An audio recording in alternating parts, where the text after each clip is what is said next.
Nós te agradecemos, Senhor, por mais essa oportunidade. Amém. Mais uma vez que nos reunimos no Teu nome. Amém. Senhor, para entrarmos na Tua Palavra. Amém. E para que a Tua Palavra entre em nós. Amém. Senhor, sem a Tua bênção nós não temos nada.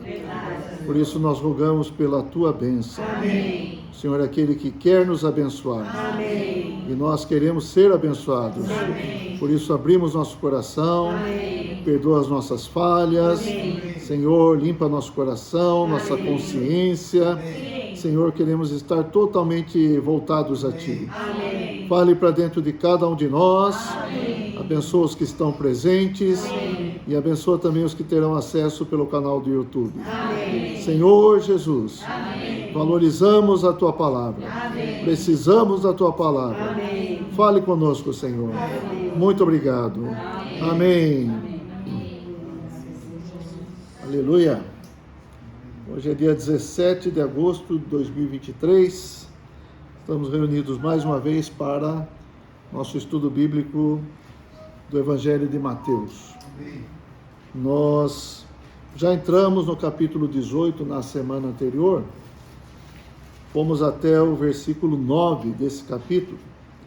Só para a gente lembrar, nós falamos um pouco antes, no capítulo 17, da experiência de Pedro, que se antecipou, se precipitou, e quando foi perguntado pelos cobradores de impostos se o Senhor Jesus pagava o imposto do templo, ele falou que pagava. Então Jesus perguntou para ele: Pedro, quem que tem que pagar? Os filhos ou os estrangeiros? Ele falou: os estrangeiros. Ele falou: então os filhos estão isentos, né? Eu sou o quê? Filho de Deus. Então Jesus estaria isento. Mas o Senhor falou, para não escandalizar as pessoas, vai pescar. Tem alguns carros que tem escrito assim, né? Tá nervoso? Vai pescar, né? Acho que quem saiu com essa foi o Senhor, né? Então Pedro se precipitou e o Senhor falou: vai pescar, Pedro. Vai pescar com anzol, não é com rede, vai pescar com anzol. E o primeiro peixe que você pegar, você vai abrir a boca do peixe, vai ter um estáter lá, uma moeda que vai pagar o imposto por mim e por você. E Pedro deve ter essa experiência de ficar ali pescando, pensando no que ele falou, precipitou. E muitas vezes nós somos assim, né? Então essa é uma lição que nós ganhamos também. Amém.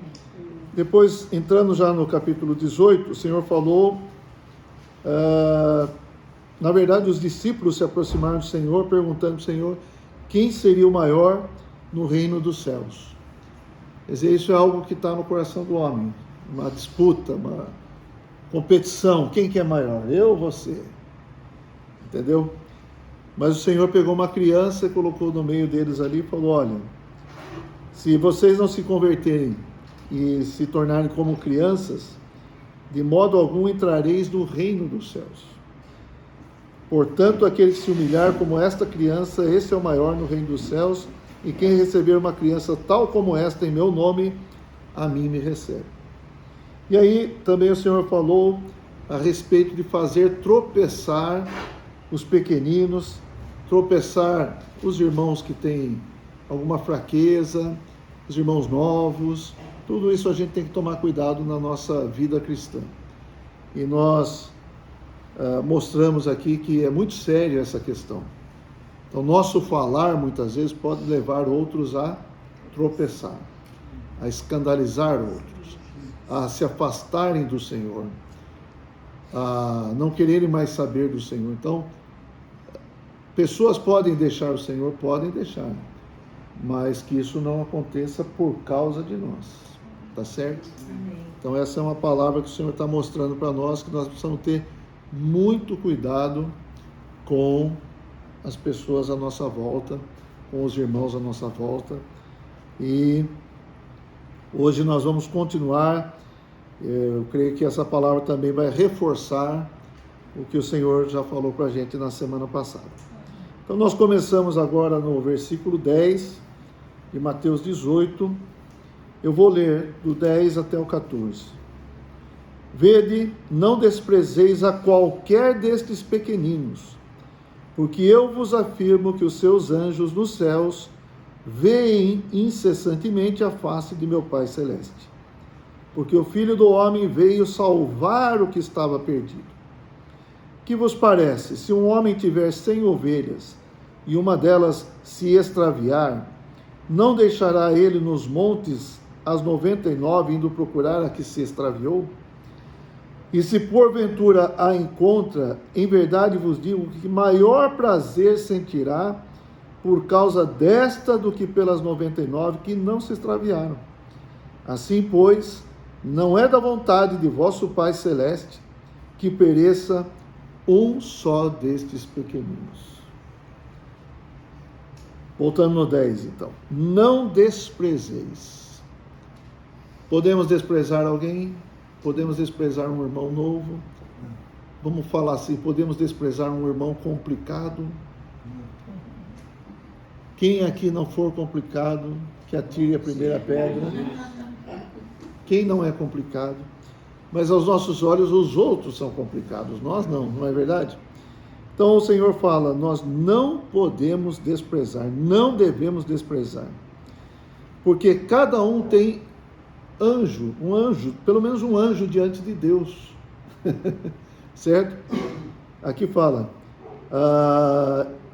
eu vos afirmo que os seus anjos nos céus veem incessantemente a face de meu Pai Celeste. Então essa questão dos anjos, vamos falar rapidamente aqui. Por exemplo, Atos capítulo 12. Quando Pedro, que foi levado à prisão por causa de pregar o nome do Senhor, por causa de pregar o Evangelho, ele foi levado à prisão e nessa prisão mesmo, o Tiago também foi preso e o Tiago, na verdade, foi morto na prisão. Esse Tiago, irmão de João, o apóstolo João, certo? Ele foi morto na prisão. E Pedro poderia ser morto também. Mas tinha irmãos orando pelos irmãos ali. E por fim, Deus livrou Pedro da prisão. Tá? E ele, quando saiu da prisão, ele foi para a casa de alguns irmãos, para a casa, versículo 12. Considerando ele a sua situação, resolveu ir à casa de Maria, mãe de João, cognominado Marcos. Esse é o João Marcos, que em Atos 13, ele foi com Barnabé e Saulo para uma viagem apostólica, tá certo? Era um jovem ainda. Onde muitas pessoas estavam congregadas e oravam. Versículo 13. Quando ele bateu ao postigo do portão, veio uma criada chamada Rode ver quem era. Reconhecendo a voz de Pedro, tão alegre ficou, que nem o fez entrar, mas voltou correndo para anunciar que Pedro estava junto do portão. Eles lhe disseram, estás louca? Ela, porém, persistia em afirmar que assim era. Então disseram, é o seu anjo. Certo? Alguns falam anjo da guarda, não é isso? Então, vamos lá para Hebreus, capítulo 1. Quem são os anjos de Deus, né? Os anjos que estão no serviço de Deus, o que eles fazem? Então, vamos lá, versículo 14. 1,14. Hebreus 1,14.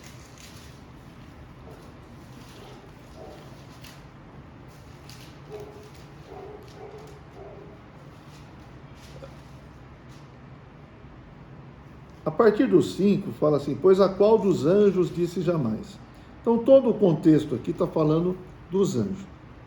E depois do 14 fala assim, não são todos eles quem? Os anjos? 1,14? 1,14.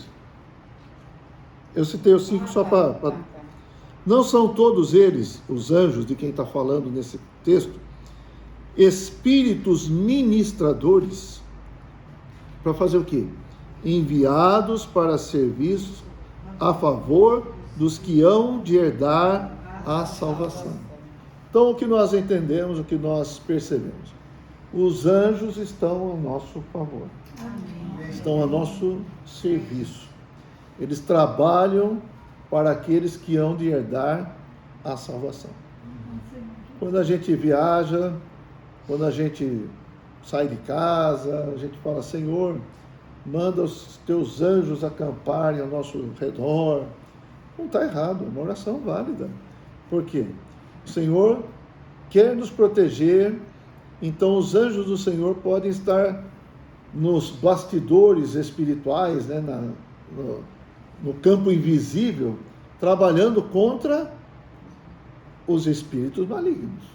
Tá certo? Então, graças a Deus, nós não estamos vendo o que está acontecendo. Pode ser que está tendo uma luta aqui ao nosso redor, aqui, certo? Os anjos estão querendo favorecer aqui o Humberto, e tem uns anjos que estão querendo atacar o Humberto, uns anjos malignos aí, tá certo? Então, mas está tendo uma guerra aí e tal, e deixando o Humberto tranquilo para ouvir a palavra do Senhor. Amém? Então, irmãos, os anjos dos pequeninos estão trabalhando para eles. Estão vendo a face de Deus incessantemente. E nós podemos desprezar qualquer dos pequeninos? Não. Nós não podemos desprezar qualquer irmão. Amém?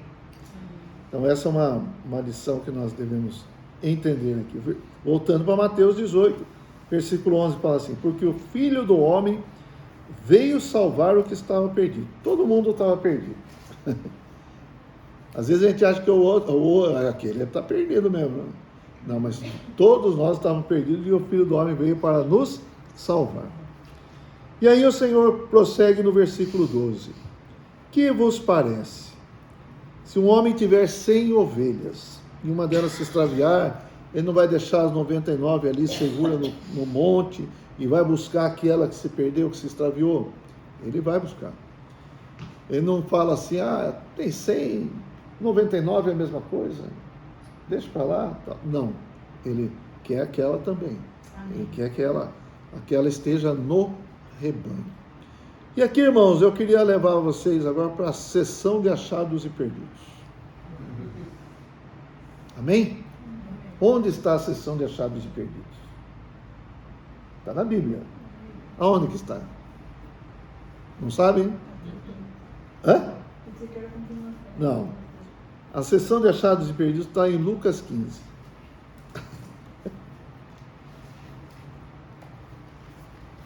Por que eu falo que é a sessão de achados e perdidos? Nós temos 3 parábolas aqui. Parábola da ovelha perdida, parábola da dracma perdida e parábola do filho perdido. Alguns costumam falar filho pródigo. No texto não é citado filho pródigo e tal, mas é citado que o filho estava perdido e foi achado. Então essa é a sessão dos achados e perdidos. Tá certo?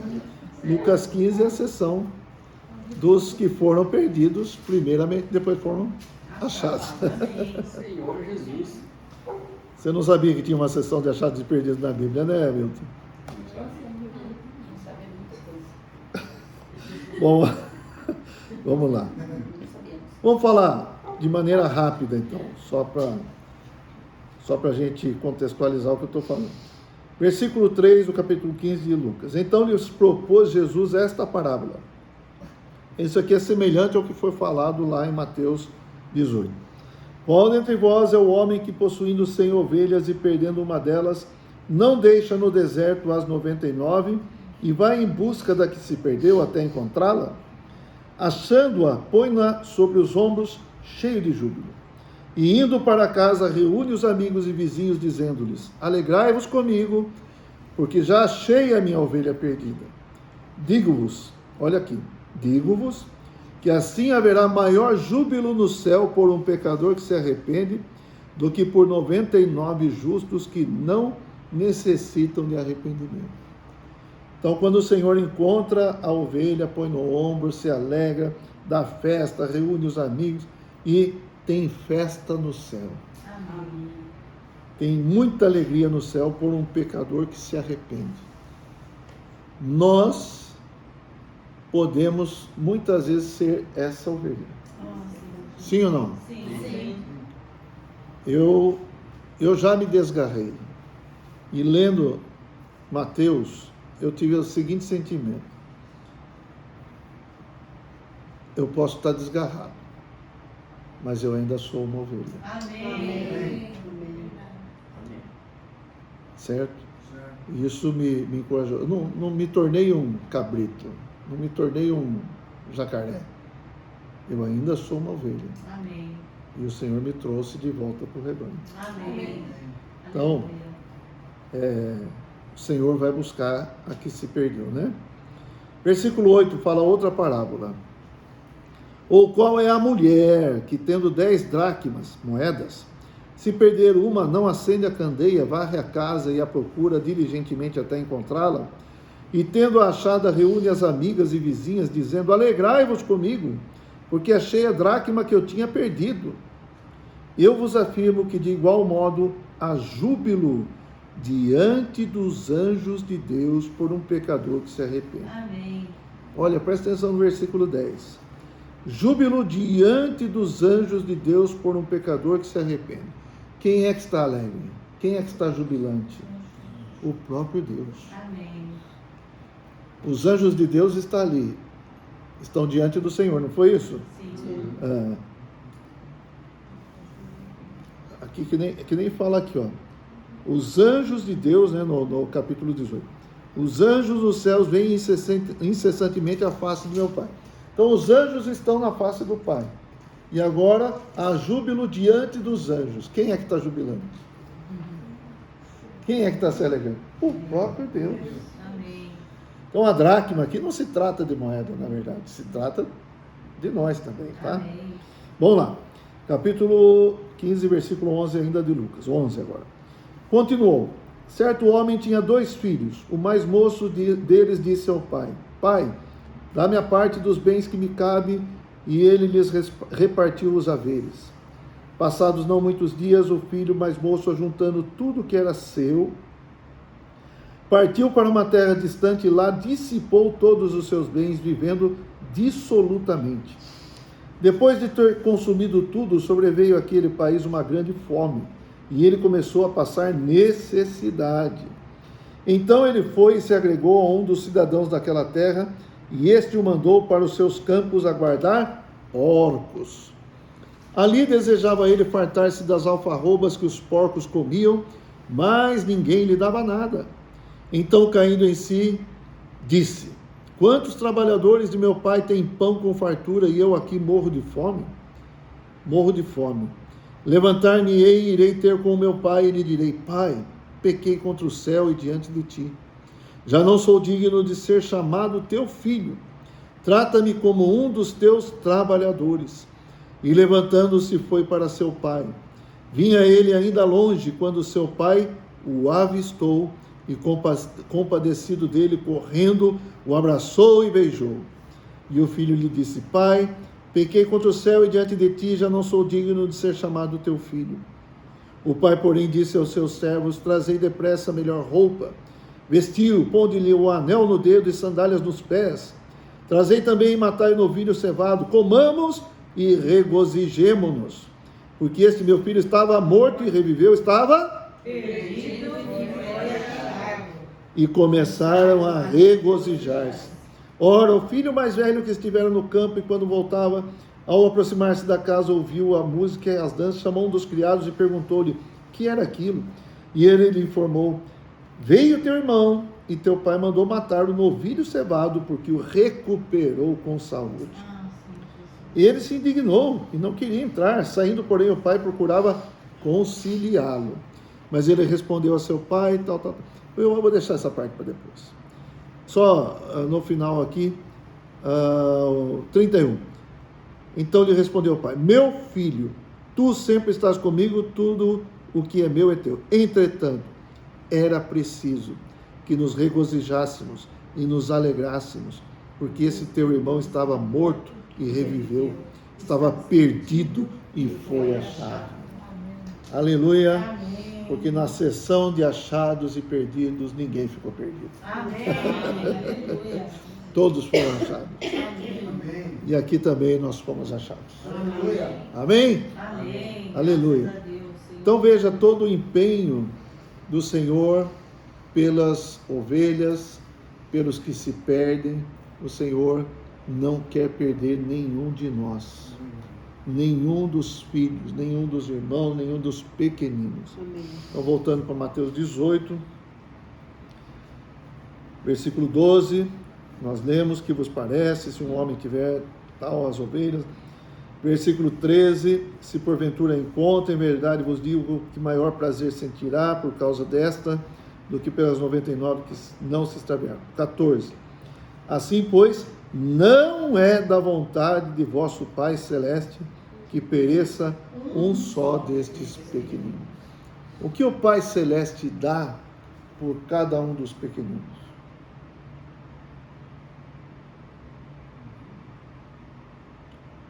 Porque Deus amou o mundo de tal maneira que deu o seu Filho unigênito, para que todo que nele crê não pereça, mas tenha a vida eterna. Amém? Que valor que tem cada um dos pequeninos, cada um de nós? O Senhor pagou um alto preço por cada um dos irmãos. Amém. Então, repetindo o que está no versículo 10, primeira frase: não desprezeis a qualquer destes pequeninos. Amém, irmãos? Amém. Senhor Jesus. Amém.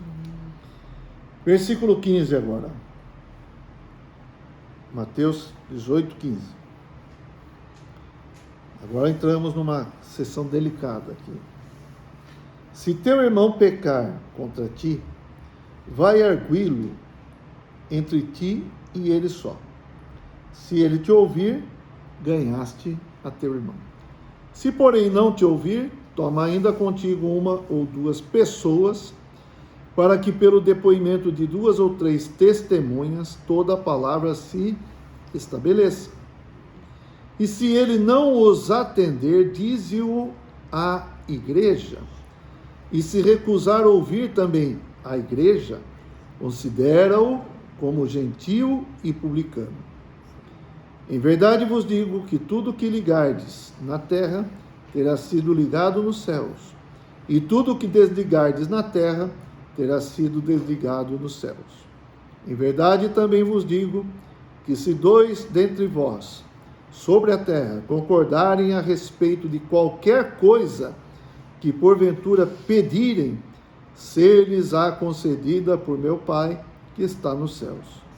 Porque onde estiverem 2 ou 3 reunidos em meu nome, ali estou no meio deles. Quanto nós somos aqui? Mais de 2 ou 3. E estamos reunidos no nome e o Senhor está conosco. Amém. Aleluia. Louvado seja o nome do Senhor. Então, vamos lá. Voltando, versículo 15. O que aconteceu aqui? Um irmão pecou contra outro irmão.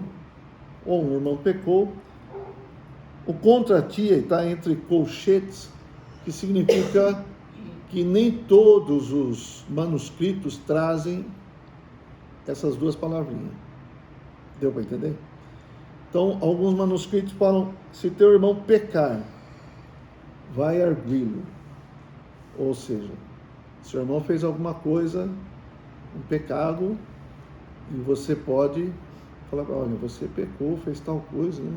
Isso ofende ao Senhor, não é um bom testemunho para a igreja, etc. e tal. Mas isso é para quê? O final do versículo fala: se ele te ouvir, ganhaste a teu irmão. Então podemos trabalhar com as duas questões. Ou ele pecou contra o irmão, e esse irmão vai lá para reconciliar com ele, tá? Ou esse irmão pecou, e o outro irmão vai para iluminar, para resgatar o irmão do pecado, para que o irmão não continue naquela vida de pecado. Tá certo? Então podemos trabalhar com as duas hipóteses. Mas qual é a finalidade disso tudo? Ganhar o irmão. para que o irmão não se perca, para que o irmão não caia no pecado, fique no pecado, ou para que haja reconciliação. Ok? Tá claro? Então, o que esse irmão faz? Qual é a situação do irmão? O irmão pecou contra ele, ou o irmão pecou. Fulano pecou, assim. Ó, fulano deve tanto para mim, não paga, diz que não vai pagar. Não, coisas assim, deu para entender? Ele tem que falar para os outros ou falar para o irmão? Vamos guardar esses princípios. Esse é um princípio de vida de igreja. Um princípio de convivência com irmãos. Não devemos falar nada para ninguém. Vamos falar com o irmão. Falar com o irmão com o coração correto, para que ele seja ganho, para que ele seja restaurado, é algo de Deus. Falar para os outros, para expor o irmão, é algo de Satanás. Não é algo de Deus. É Satanás atuando. Então, no princípio que Deus estabelece para nós, o que nós devemos fazer? Vamos falar com o irmão. Amém. Amém? Amém. Versículo 16. Se, porém, não te ouvir, pode acontecer ou não? Claro. Você foi lá falar, irmão, você está pecando. O irmão, você me ofendeu. O irmão não ouve você. O irmão não quer saber. Você deve fazer o quê? Agora é a hora de você pôr no jornal. Agora é a hora de você pôr no Instagram. Não, não é, não tem essa hora. Agora é a hora, então, de você ter mais uma tentativa de ganhar o seu irmão. Como? Se eu vou falar com ele, ele não me ouve, vai ficar a palavra de um contra o outro. Resolve alguma coisa? Se ele tivesse ouvido, já estava resolvido. Sim. Mas se ele não ouve e não quer saber, então a palavra de um contra outro resolve a questão? Também não. Então ele vai chamar 2 ou 3 irmãos. Que tipo de irmãos ele vai falar? Vai chamar? Que tipo de pessoas ele vai chamar? Tem que ser criterioso também. Não é verdade? Vai chamar um lá que vai tomar partido. Não é para tomar partido, é para ser... Discernimento. Hã? Discernimento. Não, essa pessoa não deve tomar partido, ela deve ir lá para ser testemunha. Certo? Ela não tem que dar opinião, nada, ela só vai testemunhar. O que você falou, o que ele falou. Você falou aqui, ele não quer ouvir mesmo. Estou testemunhando isso. Deu para entender? Então, porque a Bíblia estabeleceu esse princípio. Como fala aqui, ó. Pelo depoimento de 2 ou 3 testemunhas, toda a palavra se estabelece. Então, pegamos 2 pessoas equilibradas, 2 pessoas sensatas, e elas vão ser testemunhas. Amém? Amém. Tudo certo até aqui? 17. E se ele não os atender, acabou? Não. Tem mais um passo. Vamos rever os passos. Primeiro passo, os 2. Segundo passo, pessoa, o pecador, né? E aquele que sabe do pecado ou que foi ofendido, mais testemunhas. Não ouviu, não atendeu, não se arrependeu, não quis voltar atrás, entendeu? Dize-o à igreja. Vou repetir. E se ele não os atender, dize-o à igreja. E se recusar ouvir também a igreja, considera-o como gentio e publicano. Então veja, essa é a etapa final para ganhar o irmão. É a etapa final para restaurar o irmão. Lembra que o contexto aqui é não perder ninguém. Não é isso? Das 100, nós não queremos perder ninguém. Das 100 ovelhas, nós não queremos perder ninguém. Então aqui também não quer perder esse irmão. Esse irmão pecou, ofendeu, errou, mas tem uma porta para ele. Receber a orientação, se arrepender, se voltar para o Senhor. Só que ele não ouviu o irmão que foi falar com ele diretamente, não ouviu quando foi com testemunha.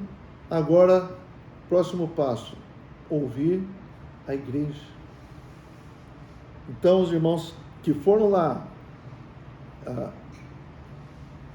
o irmão e mais as testemunhas, né? Agora vamos falar para a igreja: olha, acontece isso, isso e aquilo. Isso é fofoca? Não, isso não é fofoca. Quando ele vai falar para a igreja, mas vai falar para a igreja, vai levantar na reunião, vai falar na reunião: irmãos, tem uma coisa aqui para falar. Ô, fulano, vem cá, você que também estava lá junto comigo. Não, não é assim. Mas a igreja tem representantes. Então vai falar com os representantes da igreja. Certo? E aí, expondo a situação, ele não ouve nem os representantes da igreja. Ele não ouve nem a igreja. Então, o que ele quer? Ele quer continuar no pecado. Como ter comunhão? Como continuar na comunhão com esse irmão? Não tem condições. A condição dele é que causa esse problema. A situação dele mesmo é que causa esse problema. Então ele passa a ser considerado, como fala aqui, gentil e publicano. Por que gentil e publicano? Gentil é aquele, no caso aqui, seriam aqueles povos pagãos, aqueles que não aceitam Deus verdadeiro. E publicano, nós já vimos aqui, é aqueles que são tidos como grandes pecadores. Então, ele é irmão? É irmão. Mas agora ele vai receber uma disciplina e ele vai ser considerado como gentil e publicano. É sério, né? Mas ainda assim é uma tentativa. É mais uma tentativa. Com isso ele pode se arrepender ou não? Sim. Pode se arrepender. Certo? É uma tentativa extrema. Não tem mais o que fazer. Mas ainda assim ele pode se arrepender. Amém, irmãos? Amém. Então, vou ler aqui um versículo aqui de 1 Coríntios. A basear aqui o que eu estou falando na questão da... Deixa eu ver aqui.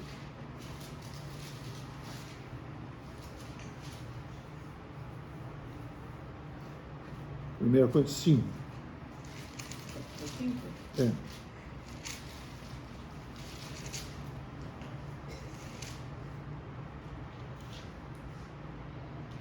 Não, perdão, não é 5, não.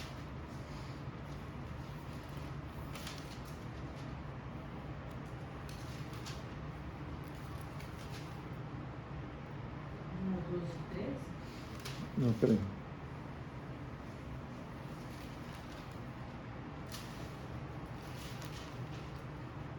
Não, é 6, perdão.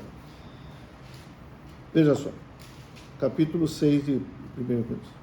Aventura-se algum de vós, tendo questão contra outro, a submetê-lo a juízo perante os injustos e não perante os santos? Então aqui está falando de problema entre irmãos. E os irmãos já vão para o fórum. Ou não sabeis que os santos hão de julgar o mundo? Ora, se o mundo deverá ser julgado por vós, sois acaso indignos de julgar as coisas mínimas? Não sabeis que havemos de julgar os próprios anjos, quanto mais as coisas desta vida? Entretanto, vós, quando tendes a julgar negócios terrenos, constituís um tribunal daqueles que não têm nenhuma aceitação na igreja. Para a vergonha vou-lo digo, não há porventura nem ao menos um sábio entre vós que possa julgar no meio da irmandade? Ou seja, no meio da irmandade deve ter aqueles que podem ajudar os irmãos em algum litígio. Então é isso que fala, diz-o a igreja. Mas irá um irmão a juízo contra outro irmão, isto perante incrédulos? Expõe até a igreja. Não é verdade? Ó Senhor Jesus. E vai por aí. Então, aqui é uma situação. Entre os irmãos, deve ter aqueles que podem ajudar os irmãos. Amém.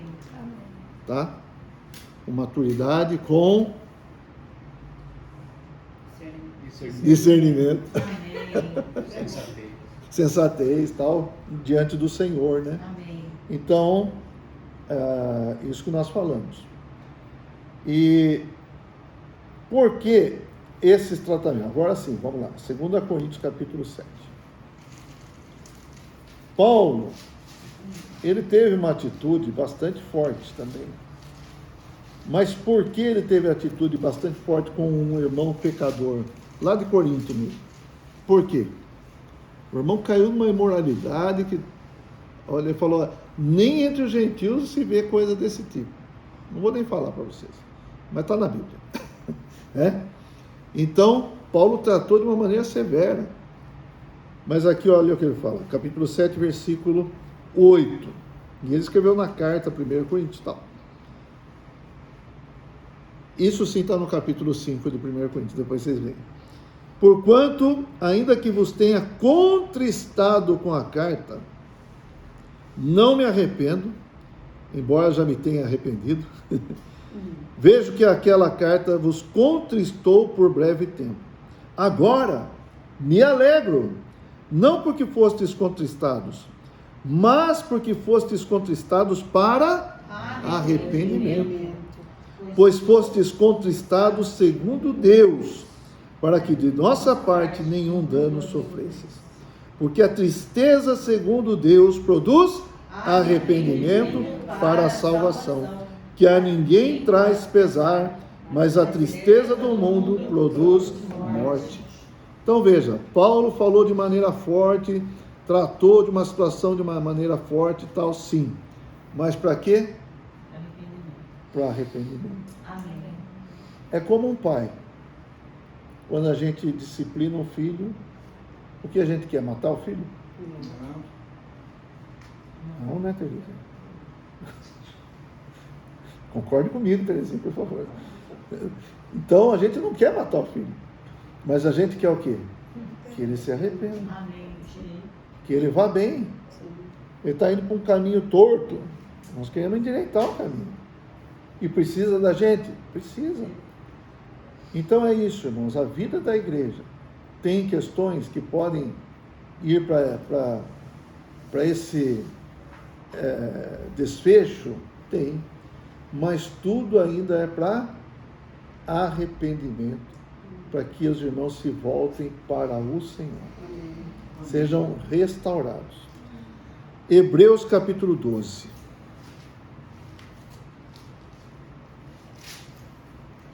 Senhor Jesus, amém. Hebreus 12, 6. Hebreus 12, 6. Vou tomar uma aguinha aqui.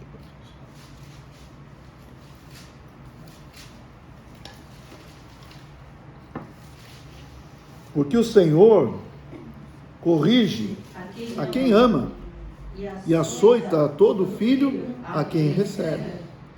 É para a disciplina que perseverais. Deus vos trata como filhos. Pois que filho há que o pai não corrige?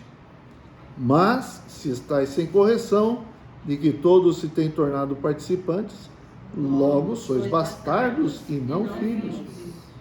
Além disso, tínhamos os nossos pais, segundo a carne, que nos corrigiam e os respeitávamos. Não havemos de estar em muito maior submissão ao Pai espiritual e então viveremos? Pois eles nos corrigiam por pouco tempo, segundo melhor lhes parecia. Deus, porém, nos disciplina para aproveitamento, a fim de sermos participantes da sua santidade. Toda disciplina, com efeito, no momento não parece ser motivo de alegria, mas de tristeza. Ao depois, entretanto, produz fruto pacífico aos que têm sido por ela exercitados, fruto de justiça. Por isso, qual que é a intenção? Restabelecer as mãos descaídas e os joelhos trôpegos, e fazer caminhos retos para os pés, para que não se extravie o que é manco, antes seja curado. Amém. Então, tudo isso é para restauração. Amém, irmãos? Amém. Ó Senhor Jesus. Amém. Então, irmãos, aqui nós devemos entender. Na vida da igreja, tem várias situações, tem vários tipos de irmãos. Pode surgir problemas entre irmãos, pode surgir. Mas nunca nosso coração deve estar inadequado. Nós temos que seguir esse princípio aqui do Senhor. Amém. Ganhar a teu irmão. Amém. Fofoca resolve? Não. Sempre tem que procurar os canais corretos.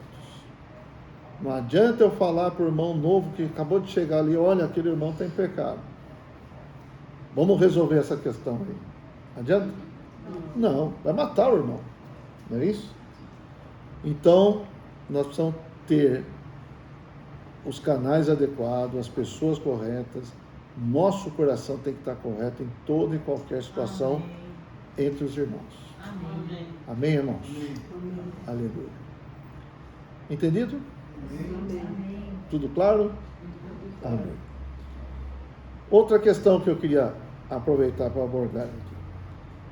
Aqui, no versículo 17, se ele não os atender, dize-o à igreja. E se recusar a ouvir também a igreja, considera-o como gentil e publicano. Agora eu quero mudar um pouco. O que a igreja faz aqui? Ouve, não é isso? E fala, Sim. correto? A igreja está distante ou está perto? Aqui. Está perto, né? Você pode falar à igreja, você pode ouvir a igreja. Essa é a segunda vez que o Senhor Jesus está usando a palavra igreja no livro de Mateus. Vocês se lembram qual foi a primeira vez? Eu edificarei a minha igreja. A primeira vez foi Mateus 16, vamos abrir? Mateus 16, quando Pedro fala que tu és o Cristo, o Filho do Deus vivo e tal. E o Senhor, no versículo 18 de Mateus 16, o que ele fala? Vamos ler juntos? Também eu te digo que tu és Pedro, e sobre esta pedra edificarei a minha igreja, e as portas do inferno não prevalecerão contra ela. Então, nós estamos vendo igreja aqui no capítulo 16 e igreja no capítulo 18. Qual é a diferença entre elas? Primeiro, capítulo 16, é a igreja do modo geral. Eu vou edificar a minha igreja. Vou edificar podemos substituir por corpo de Cristo. Ou aqui fala reino dos céus, tá certo?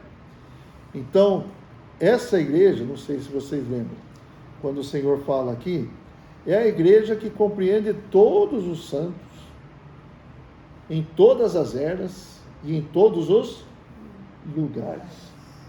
Então tem chinês nessa igreja, tem americano, tem japonês, tem holandês, tailandês, que mais?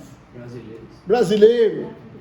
Tem aqueles que morreram, faz parte também. Aqueles que estão vivos hoje, faz parte. Aqueles que vão crer ainda, faz parte dessa igreja. Então essa igreja é o corpo de Cristo na sua totalidade, certo? É a igreja universal.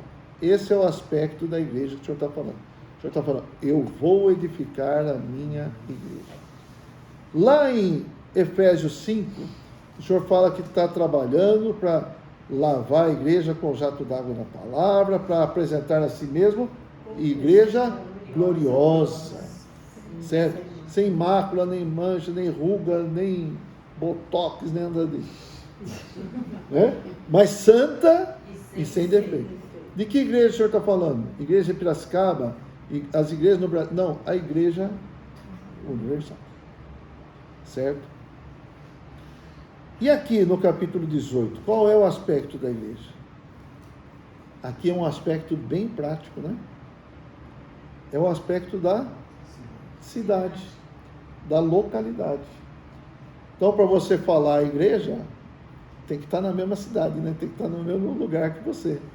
Você tem os irmãos lá da localidade onde você está, você pode falar com eles, não é verdade? Então, esse é o aspecto da igreja em cada cidade. Podemos dizer, esse é o aspecto da expressão prática da igreja. Então, a igreja, ela é mística? Ela é, porque compreende tudo isso, né? Mas a igreja é prática também ou não? Também é. No que diz respeito ao nosso viver hoje, ela é prática para mim. Ela deve ser prática para nós. Por exemplo, estamos reunidos aqui. Por quê? Nós queremos edificar-nos e edificar a igreja. Quando nós estamos reunidos, desfrutando da palavra, nós estamos edificando a igreja no sentido prático, não é? No sentido de estarmos juntos aqui, crescendo em vida. Amém? Amém. E se tivesse, vamos falar assim, que nessa reunião aqui surgiu um problema entre um irmão e uma irmã. Certo? Não, vamos falar. Surgiu um problema. De repente, o irmão falou uma coisa, a irmã não gostou. O que a gente vai fazer? A gente vai procurar reconciliar. Sim. Entendeu? Então, isso é algo bem prático. Não vamos levantar uma turma. Não, eu acho que o irmão está certo. E a outra turma, acho que a irmã está certa. Entendeu? Nada disso. Nós vamos reconciliar. Amém. Amém? Amém. Isso é a vida da igreja. Então, irmãos, é prático ou não é? Sim. É prático. E vai surgir dificuldades? O que vocês acham? Vai surgir. Por quê? Porque nós não estamos flutuando por aí, como anjinho, né? Nós estamos nessa carne aqui, não é verdade? Estamos no processo. Estamos em processo. Graças a Deus, nós estamos em processo. Amém. Mas enquanto estamos nesse processo, podemos ter dificuldades de convivência. Não é verdade? E podemos errar, e podemos pecar, e podemos ser arguidos. Ou não? Sim. Nossa, que bonito. Eu estou falando o que está escrito aqui. Vai lá e fala com o irmão, então. Né? Os irmãos podem fazer uma observação, falar, irmão, isso você está fazendo. Se eu ouvir, eu vou me arrepender, não é verdade? E vou crescer em vida. Amém. Mas se eu não ouvir, aí eu só vou para baixo, não é verdade? Então, irmãos, isso aqui é algo bastante prático na vida da igreja. E nós queremos praticar a vida da igreja da maneira que Deus estabeleceu. Amém. Não fazer fofoca. Amém. Fofoca não resolve. Quero lembrar da situação do Noé.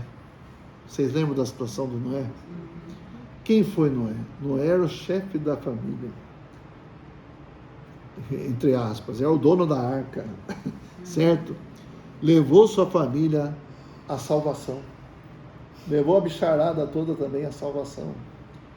Mas depois que a arca repousou lá no Monte Ararat, desceram da arca, não é verdade? Ele relaxou, plantou uma vinha, não é isso? Da vinha ele colheu o quê? Uva, Da uva ele fez o quê? Vinho. E do vinho ele fez o quê? Bebeu o vinho, encheu a cara, ficou muito alegrinho, Meu filho dormiu. Tirou a roupa e dormiu. tirou a roupa. Acho que ele dançou, tirou a roupa.